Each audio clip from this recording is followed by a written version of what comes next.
Now that our interests are aligned for the first time, we begin by scrupulously combing the area around the rabbit pen, the scene of a crime. We search a greenhouse for the facility that's closer to a pen. Then, tracing our steps back from that day backwards, we follow the long brick road that passes through the gardens, and arrive in front of a school building. So, did you learn anything? I did. There's a rare look of surprise in my Amity's partner's face. I learned that we know precisely nothing. She's not impressed. That's just idiotic. Well, it takes a real idiot to hold off investigating a situation properly like this. I suppose I'm pretty different to Shirahane after all. What has Shirahane got to do with this? The gap in our creative powers rather than our deductive prowess. I can only speculate based on the card I have in hand. The ability to picture something that's not actually there, that's a real talent. At any rate, we at least now have an overview of the situation. And thanks to our wanderings, we've got a good idea how a rabbit pen was managed. Right. While speaking to upperclassmen, you can be friendly when you want to. I guess she's talking about when I struck up a conversation with one upperclassman working in the greenhouse. I sure can. The weak need to know when to turn on the charm. Thankfully, though, I don't have to do that with you. She responds with something of a snort. It looks like she had her own opinion on the matter, but I pretend not to notice.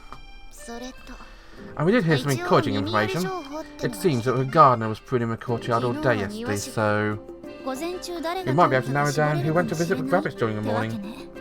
This could be an important clue.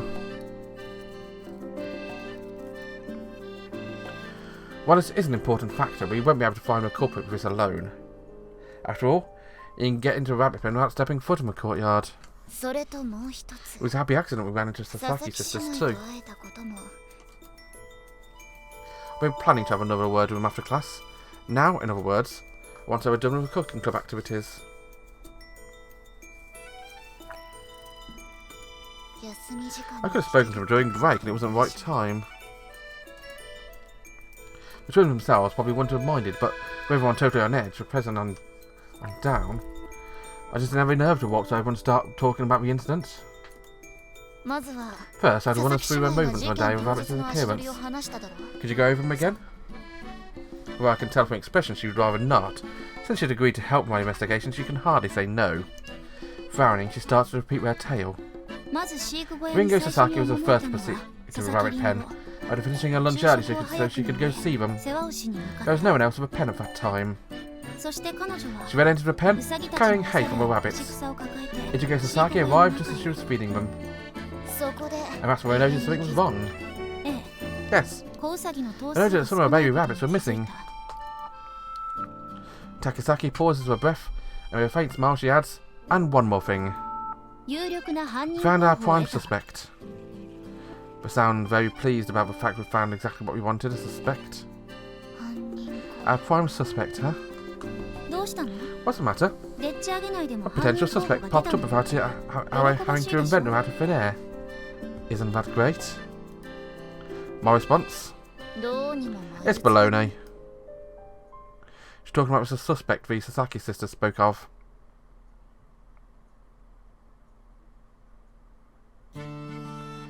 I'm not sure whether it's because they feel responsible, the Sasaki sisters have been voluntarily searching for whereabouts of rabbits. According to them, in other words, rather than rabbits running away because of an accident, I think someone purposely took them. I repeat it back to them and the twins nod, looking as though they'd taken a bite of something very sour. Right. I mean, their baby bunnies are so cute. So we think someone might have taken them back to their room to look after the cuties themselves. Well, I guess that's more plausible than someone killing the things as a way of letting off steam. Your scary way of thinking. That kind of thing's more common than you'd expect, but whatever. So we went around asking people if they knew of anyone hiding rabbits away in their room. Hold up. Perhaps she senses something from my expression, but Her shoulders slumped dejectedly. We didn't find anyone. Precisely. Of course I didn't. If I didn't come across a person hiding rabbits, no one would be idiotic enough to admit it when asked. This time we changed tack and asked if there was anyone who refused to let people into our room under any circumstances. I see. 7. If a culprit lied to you, you get information out of someone else. Right. We're asking around and we heard. Room of Sister Dahlia never lets anyone in her room, ever. I suspect this is a basket. Isn't that suspicious? You'd think she'd take any opportunity to invite people over. You're right. You have a feeling she'd take any opportunity to sermonise us. Like exam retakes or whatever. Indeed.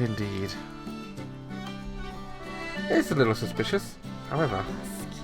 This is Sister Basket we're talking about. It's hard to imagine if someone as virtuous as her.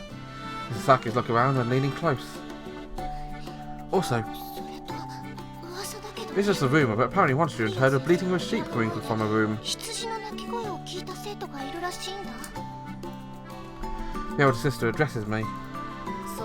So you're saying Sister Basket loves animals so much as keeping not only rabbits but also kinds of other creatures and kept in the room? Keeping captive makes it sound kind of naughty. A word to bring to mind the old urban legend about people using sheep to satisfy their sexual needs. But is she Welsh? No, it's only men who can do that. What can men do? I push away a question before something else occurs to me. Just checking, but you didn't share any of your suspicions about Sister Basket with your students, right? For a moment, the twins avert her eyes awkwardly, then... Are you taking a walk together? You really have become good friends, haven't you?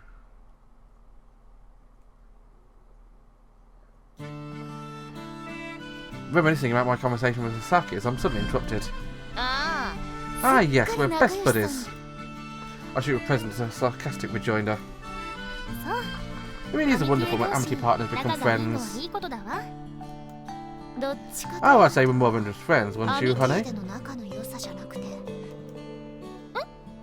Huh? What are you talking about? Takasaki fails to pick up my attempt at wrong foot with the president and just stares sourly at me with those green eyes of hers. Feel like it'll just swallow me up. Without making any effort to read the situation, she turns back to face the president. We couldn't looking for baby rabbits. Oh, she actually meant that? She obviously thought the words had been uttered in the heat of a moment. Well, of course she would. But again, I guess it's about 30% serious intent, 70% heat of a moment impulse. So what's next? Should I go and question Sister Basket? What? Apparently, during our conversation with the president over, Takasaki returns the information we got from the Sasaki's. It's a careless slip, but it's so like her to be completely oblivious to the situation. But I can't help but laugh. We're just going over what we learned so far. I see. Yes. You're supposed to go over a scene with a fine-toothed comb. We'll leave questioning until later, and decide where to go from here once we've checked there isn't a hole in the fence or anything like that. I doubt there is. I agree, but nevertheless, reality is often a lot duller than fiction. We can't be so quick to jump to fantastical theories. We need to focus on most plausible explanations as to what happened. What we heard about Sister Basket is also suspicious. If I can wait until later. Things never play out, I do in the novels.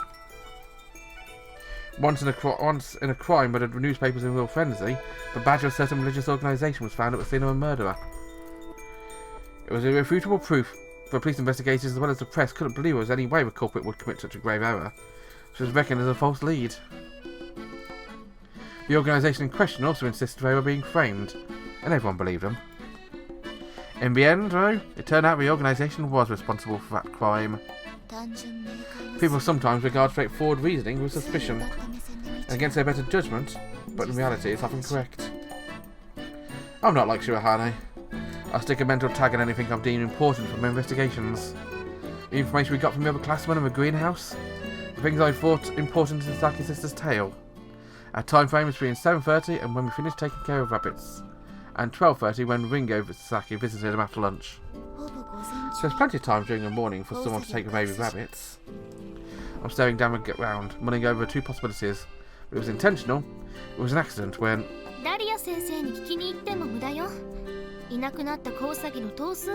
would be pointless to go talk to Sister Dahlia. She doesn't even know how many baby rabbits there were supposed to be. Firing his words directed at my back. Huh? What did you say? Put my deductions on hold and question her. We were talking about going to see her and I didn't want you to stay till time, so... The President mumbles, fitting with her fingers. 2 points come to mind. Seems like the room was a sister basket for your suspect. Haven't spread too far yet. That's a first. You're saying a woman made us take care of them without any idea how many there were in there herself?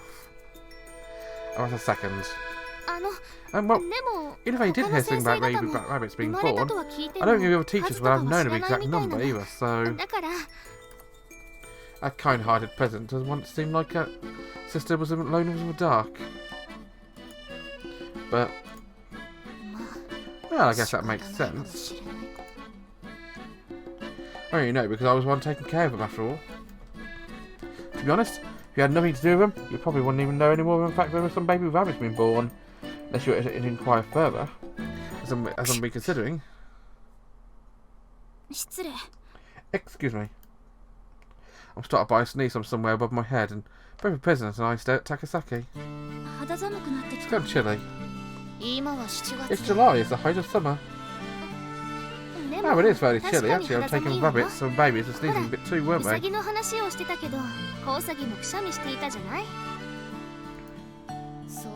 Were they? Now she mentioned it. Hang on, she's right. I shuffle all the information I've been highlighted so far around in my head until it starts falling into place, forming a more coherent picture of what happened. Then, Takasaki, I have a little favour to ask of you. What is it? Could you go to a library and get the book I asked Shirahane for? I have something else I need to do. If you're investigating something, I'm coming with you. I'm not. I need to go powder my nose, if you know what I mean. Right. There are some things you don't need any help with, Takasaki. I'd need you see Shirahane about something too. Let's go over there together. Okay. The President's consideration for a lady in need apparently outweighs her distrust of Takasaki, and she hurries to wheel a girl back towards the school building.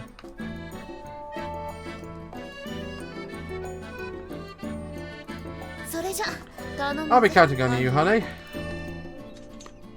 Takasaki looks like she wants to answer back, but I ignore and start wheeling away. Weight in my chair feels different when I'm being pushed, but I guess that's to be expected. No, because there's something heavy in the pit of my stomach. Head for one place that jigsaw puzzle in my head is pointing me.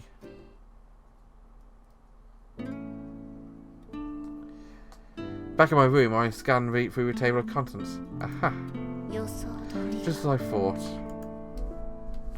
Looking at a vital piece of information would light everything else and convince my hypothesis was correct. But what now? It doesn't exactly offer a happy ending. So I guess it's okay to think about taking revenge. So, criminal psychologist once said that men display an element of planning even in crimes of passion, whereas women tend to be emotional even where crimes are premeditated.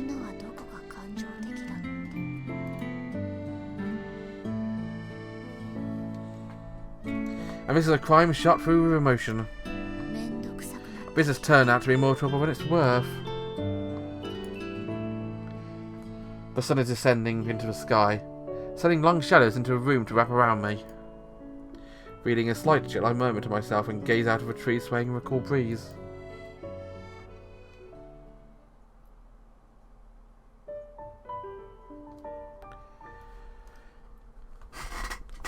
So the baby rabbits got ill, did they? The day after I detected who the culprit is, I'm pushing my wheelchair along, but enjoying the grumblings of an empty stomach. It's the hungriest time of the day. The period just before lunch. Next we have Bible study. I suppose now, since now is the perfect time, I'll just have to push on. I don't know, Erika. I kind of like the idea of ending the episode here. Bye-bye.